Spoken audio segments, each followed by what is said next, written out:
Hozirgi vaqtda internet tarmog'i orqali ko'rsatiladigan xizmatlar turi yildan yilga ortib bormoqda. Bunday xizmat turlarini bizlar interaktiv xizmat turlari deb ataymiz. Al bunday xizmat turlarini yaratuvda veb-saytlarning roli ayriqcha. Bugungi rubrikamiz orqali shunday veb-saytlar yaratuvga qiziqadigan yoshlarımızın biri Shumaniyazov Kamoliddinning usul bag'darda ishlagan innovatsiyalik jo'ylari bilan tanishamiz.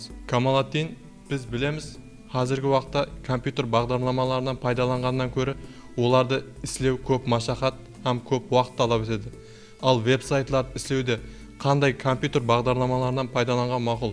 Usul bo'yicha qisqacha tushunib bersangiz. Hozirgi kunda veb-saytlarda ishlash mobaynida HTML tili, CSS va PHP, JavaScript tillarini yaxshi bilish kerak. Ya'ni bunda veb-saytga yana ma'lumotlarni joylashtirish va ma'lumotlar bilan ishlash maqsadida ma'lumotlar bazasini, ya'ni MySQL tilini ham mukammal bilish talab qilinadi. Hozirgi kunda men ushbu tillarni mukammal o'rganish maqsadida va ushbu tillar orqali tajriba orttirish maqsadida o'zimning veb-saytimni ishlamoqdaman. Hozirgi vaqtda qanday innovatsiya jo'ybalar ustida жұмыс olib boryapsiz? Hozirgi kunda hammaga ma'lum bo'lgan dunyoda keng tarqalayotgan masofaviy ta'lim platformasini ishlab chiqmoqdaman. Ya'ni masofaviy ta'lim deganimiz o'zi uyda o'tirgan holatda internet orqali ta'lim olish. Buni afzalliklari va qulayliklari insonlarning vaqtlarini tejashi mumkin.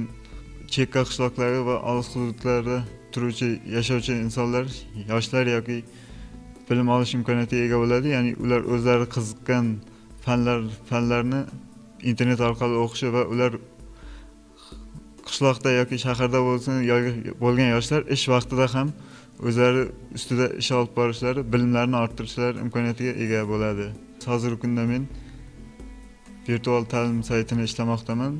Ya'ni bizning mamlakatimizda ham masofaviy ta'lim rivojlanishiga o'z hissamni qo'shish maqsadida ushbu ta'limga men virtual ta'lim saytimga ko'plab ma'lumotlar bazalarini yig'yapman. Fanlar va ushbu fanlardan test so'rovlar hammasini kiritmoqdaman. Kamoliddin, undan keyin saytingizning imkoniyatlarini bir ko'rib chiqsak. Saytimning asosiy bo'limlari bu bosh sahifa, fanlar, mavzular, imtihon, test, baho, savol-javob va forum.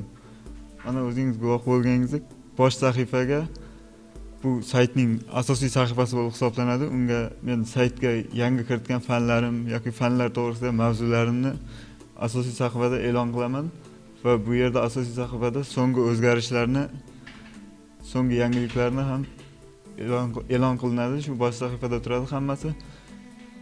Endi esa foydalanuvchi fanlar bo'limiga kirgach, o'zi xohlagan yoki o'zi qiziqqan, o'ziga kerakli bo'lgan fanlardan birini tanlash imkoniyatiga ega bo'ladi va u yerdan bir fanni tanlagach, mavzular bo'limi chiqadi. Mavzular bo'limida esa mavzular ixtiyoriy emas, ketma-ket tartibda joylashtirilgan. Ya'ni qanday foydalanuvchi birinchi mavzuni o'zlashtirmasdan turib, ikkinchi mavzuga o'tish imkoniyati mavjud emas bu yerda. Birinchi mavzuni to'liq o'rgangach, keyingi mavzuga o'tish uchun imtihon topshiradi imtihon bo'limida va imtihonni muvaffaqiyatli o'tgan foydalanuvchi keyingi mavzuga o'tish imkoniyatiga ega bo'ladi. Keyingi bo'lim esa test bo'limida ular o'zlari xohlagan fandan test topshirish imkoniyatiga ega bo'ladi va o'zining bilim darajasini bilish imkoniyatiga ega bo'ladi. Keyingi bo'lim esa bu baho bo'limi bo'lib hisoblanadi. Ya'ni bunda foydalanuvchi o'zlarining imtihondan, testdan olgan baholarni ko'rish imkoniyatiga ega bo'ladi. Ya'ni bu yerda o'z bilimini baholash, qanday darajada ekanligini bilish imkoniyati mavjud.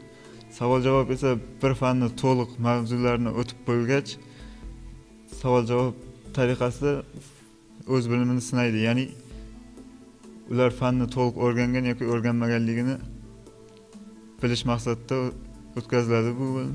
Keyingisi esa forum bo'lib hisoblanadi. Ya'ni forum bo'limida foydalanuvchilar faqat bir foydalanuvchi emas, bir necha foydalanuvchi o'zlari bir fan to'g'risida, ya'ni bir fandan bir mavzuni olish mumkin. Masalan, o'sha mavzu bo'yicha o'zlarining bilgan narsalarini o'rtaga tashlagan holda biron bir yangilik yaratish mumkin yoki o'zgarish kiritish mumkin unga. Shu bo'limlardan tashkil topgan va asosan bu saytga kirish uchun login parol degan holatda kiritgan holatda kirish mumkin, foydalanish mumkin bo'ladi. Қазір сіз бұл сайтыңызда интернет тармағына жайластырмаған екенсіз. Ал бұны интернет тармағына жайластыру үшін қандай жұмыстар істеп жатырсыз? Hozirgi kunda to'g'ri saytim lokal tarmoqda ishlab turibdi. Buni internet tarmog'iga joylashtirish uchun esa men har bir fanning mutaxassislari bilan birgalikda ishlab, ya'ni ularga men kiritgan har bir fandagi har bir mavzularga yuqorida aytib o'tganimdek imtihon testlarini tuzib chiqqanman. Bu testlarning to'g'riligi va mavzularning to'g'ri keltirilganligini ko'rib chiqib va ularni ishonch hosil qilgan holda hammaga tushunarli bo'lishi uchun mutaxassislar bilan birgalikda hozir ish olib boryapman va oxirida hammasini to'g'rilab bo'lgandan keyin yakuniy bosqichda saytni internetga qo'shish niyatim bor. Sizдің сәубетіңізден жұмақ шығарсақ, сіздің істеп жатырған бұл платформаңыз әрбір пайдаланушының білім дәрежесін сынап көреді екен. Әлбетте, әрбір инсан өзінің білім дәрежесі қай дәрежеде екенін білгісі келеді. Демек, бұнdan жұмақ шығарсақ, бұл платформаңызды интернет тармағына жайластырсаңыз, жастарымыз арасында қызығушылық пайда етеді деген үміттеміз. Технологиялар рауажланған сайын ізденулер де артады. Бұл өз кезегінде жаңадан жаңа инновацион идеялардың пайда болуына түрткі